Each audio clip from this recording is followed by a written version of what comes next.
నేరము చేయని నీవు ఈ ఘోర పాపి కొరకు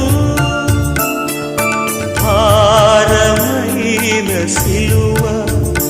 మోయలేక మోసావు కొరడాలు చళ్ళని చీల్చెని నీ సుందర దేహమునే కొరడాలు చళ్ళని చీల్చెని నీ సుందర దేహమునే తడిపెని నీ తనువుని రుధిరం పుధారని తడిపెని